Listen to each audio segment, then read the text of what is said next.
서구 중세 시대에 평생 가난하고 억압받은 자들을 섬긴 아시시의 성자 프란체스코에게 어느 날 어느 사람이 다가가서 진지하게 질문하였습니다. 당신은 용모가 뛰어나지도 않고 학식도 별로 좋지 않고 그렇다고 귀족 출신도 아닌데 어떻게 해서 많은 사람들이 당신을 보기 원하며 당신을 따르고 당신에게 순종하고 있나요? 이에 대해 프란체스코는 이렇게 대답했습니다. 그 이유는 간단합니다. 가장 높은 곳에 계신 분이 가장 낮고 천한 나를 지명하여 불러서 그분의 놀라운 일을 성취하고 계신 것입니다. 바로 그 성자 프란체스코를 부르신 가장 높은 곳에 계셨던 예수님께서 하나님의 뜻에 순종하여 가장 낮고 천한 자리로 오셨습니다. 그 어떠한 세상적 불신과 위협 속에서도 하나님의 구속 사역을 이루어 가셨습니다. 바로 그런 예수님의 모습이 오늘 말씀 속에 기록되어 있습니다. 말씀 보시겠습니다.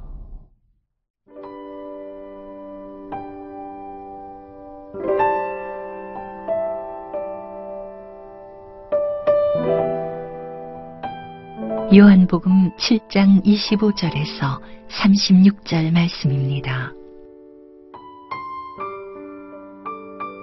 예루살렘 사람 중에서 어떤 사람이 말하되 이는 그들이 죽이고자 하는 그 사람이 아니냐. 보라, 드러나게 말하되 그들이 아무 말도 아니하는도다. 당국자들은 이 사람을 참으로 그리스도인 줄 알았는가.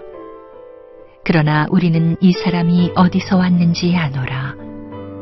그리스도께서 오실 때에는 어디서 오시는지 아는 자가 없으리라 하는지라.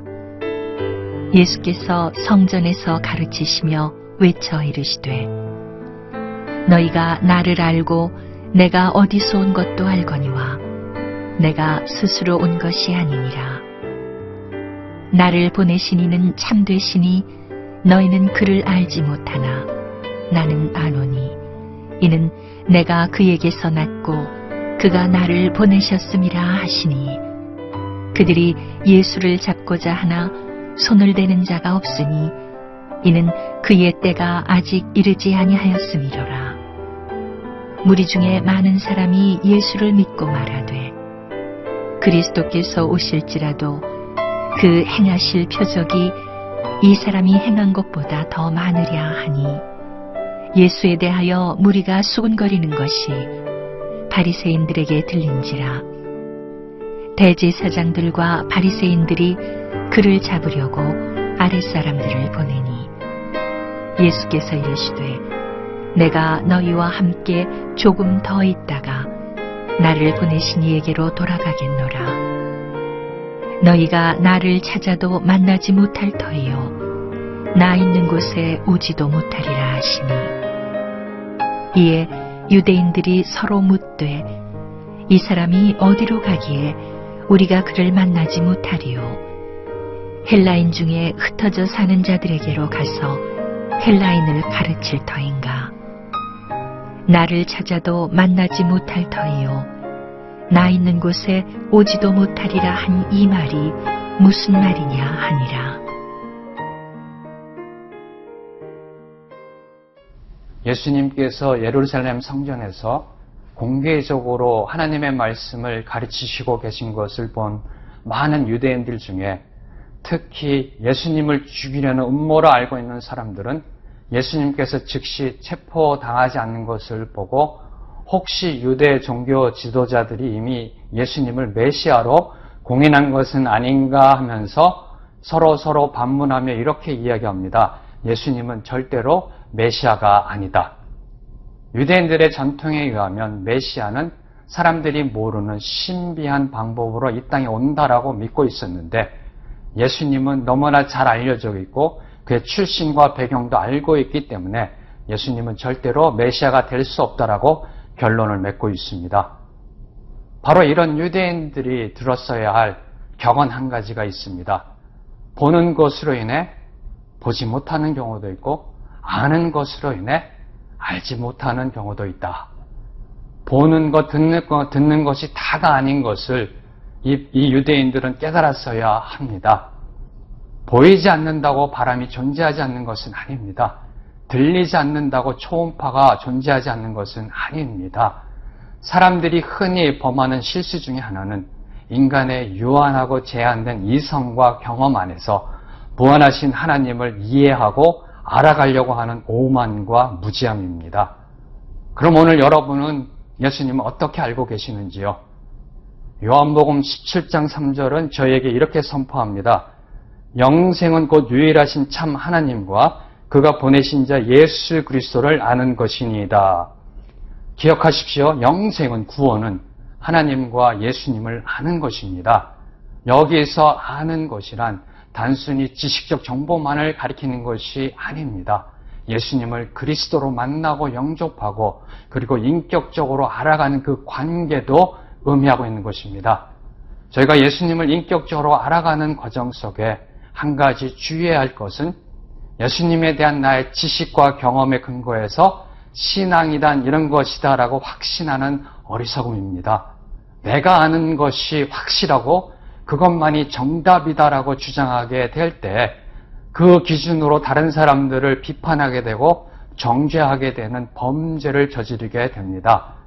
메시아에 대해서 확실히 알고 있다라고 생각했던 유대인들은 사실은 무엇을 알아야 하는지도 모르는 무지한 사람들이었습니다. 이러한 유대인들을 향해 예수님께서는 이렇게 진리를 선포하십니다. 나는 아노니 이는 내가 그에게서 났고 그가 나를 보내셨음이라 하시니, 여기에서 하나님께로서 났다라는 표현은 생물학적 출생의 기원을 가리키는 것이 아닙니다. 예수님의 존재 자체가 하나님으로부터 시작된다는 신적 기원을 이야기하고 있는 것입니다. 한마디로 예수님은 하나님께서 보내신 메시아 그리스도임을 선언하고 있는 것입니다. 오늘날 세상 사람들 중에 인간 예수님에 대해서 모르는 분은 거의 없을 것입니다. 이스라엘 출신의 성자요, 위대한 성자요, 기독교 창시자라고 말합니다. 그러나 예수님이 하나님께서 보내신 메시아 그리스도라고 말하면은 그것은 예수님의 제자들이 지어낸 이야기요, 신화요, 전설이라고 생각하면서 인정하지 않습니다. 인간 예수님의 윤리적이고 모범적인 삶은 존경하지만 예수님이 저 인간들이 경배해야 하는 그 신앙의 대상인 하나님이라는 진리에는 강한 거부감을 갖습니다. 사랑하는 성도 여러분, 진리를 거부한다고 해서 그 진리가 거짓이 되는 것은 아닙니다. 그 진리는 그 어떠한 불신과 위협 속에서도 변함없이 진리인 것입니다. 그 변함없으신 진리이신 예수 그리스도를 오늘 저희 마음속에 소망하며 품으며 승리하는 하루가 되기를 주님의 이름으로 축복합니다.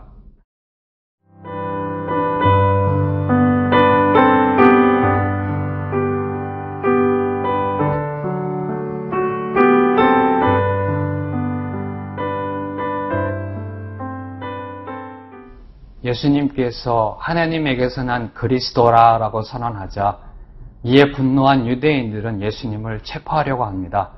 그러나 그들 중에 감히 아무도 예수님께 손을 대지 못합니다. 그 이유를 요한은 이렇게 설명합니다. 아직 예수님의 때가 이르지 않았다. 요한복음에서 계속해서 반복되고 있는 예수님의 때는 십자가를 지는 때입니다.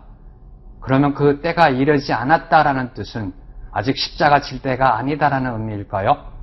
이러한 단순한 문자적 의미보다는 전체적인 문맥을 볼 때 예수님께서 십자가를 지시는 것은 전적으로 하나님의 주권에 달려있음을 강조하고 있는 것입니다. 예수님은 결국 체포당할 것이고 죽임당할 것입니다. 그러나 오늘 이 시점은 아니라는 것입니다. 오늘 예수님을 체포하려는 영장이 발부되었습니다. 그러나 그 어느 누구도 감히 예수님을 체포하지 못하고 있습니다. 이것은 한마디로 예수님은 유대 종교 지도자들에 의해 죽임을 당한 것이 아니라 하나님의 때에 예수님 스스로 자발적으로 대속의 십자가의 길로 나아가셨음을 말씀하고 있는 것입니다. 그래서 오늘 예수님께서는 33절에 이렇게 말씀하십니다. 예수께서 이르시되 내가 너희와 함께 조금 더 있다가 나를 보내신 이에게로 돌아가겠노라. 예수님께서는 지금 하나님께로 돌아갈 그때를 능동적으로 기다리고 계신 것입니다. 그러면 여러분은 지금 어떤 때를 기다리고 계시는지요? 승진, 출세, 성공, 사업의 회복, 건강의 회복, 사실 이 세상에 있는 모든 것들, 심지어는 예수님의 십자가 지심의 때뿐만 아니라 인생의 모든 것들이 하나님의 정하신 때에 따라 움직이고 있습니다. 이것을 안다면, 이것을 믿으신다면 저희들이 인생을 살아감 속에 너무 조급해하거나 초조해하거나 스트레스 받을 필요가 없습니다. 인생의 때와 관련하여 저희가 한 가지 묵상할 것은 모든 인간에게 동일하게 다가오는 한 때가 있다라는 사실입니다.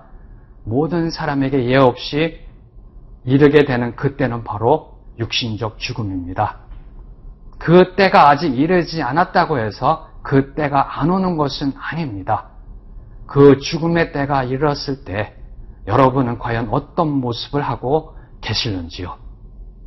영원한 생명을 향한 그 기쁨과 즐거움과 희락의 표현?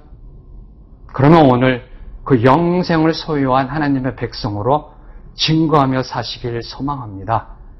34절 이후에 보면은 예수님은 자신을 체포하려고 온 사람들에게 하나님 아버지께로 곧 돌아갈 것이라고 말씀하시면서 그들이 예수님을 찾아도 만나지 못할 것이요 예수님 계신 곳에 오려고 해도 스스로 올 수 없다라고 말씀하십니다. 이 말씀을 오해한 유대인들은 예수님이 가시려고 하는 곳을 이 땅에서 찾으려 하고 있습니다. 혹시 오늘 여러분도 유대인들처럼 예수님을 이 땅에서 찾고 있지는 않으신지요?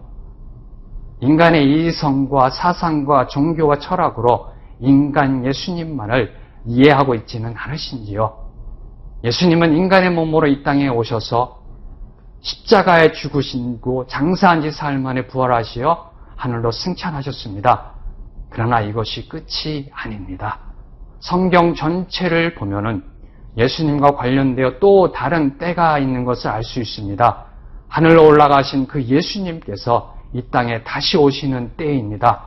바로 그 재림의 때에는 불신자들, 예수 그리스도를 영접하지 않은 자들에게는 심판의 때요, 믿는 하나님의 백성 저와 여러분에게는 새 창조의 때입니다. 예수님의 그 첫 번째 때가 이미 2000년 전에 이루어졌듯이 그 예수님의 두 번째 때도 반드시 이 땅에 임하게 될 것입니다. 기도하시겠습니다. 하나님 아버지, 다시 오실 예수 그리스도 그분의 진리 안에 저희들이 온전히 거하며 어떠한 세상적 불신과 위협 속에서도 복음을 들고 나아가 증거하기를 소망합니다. 저희들을 구원하신 그 예수님의 은혜에 감사하며 예수 그리스도만이 진리라는 것을 이 땅에 증거함 속에 그 증인의 역할을 감당하기에 충분한 지혜와 능력을 허락하여 주시옵소서. 예수님의 이름으로 기도드렸습니다. 아멘.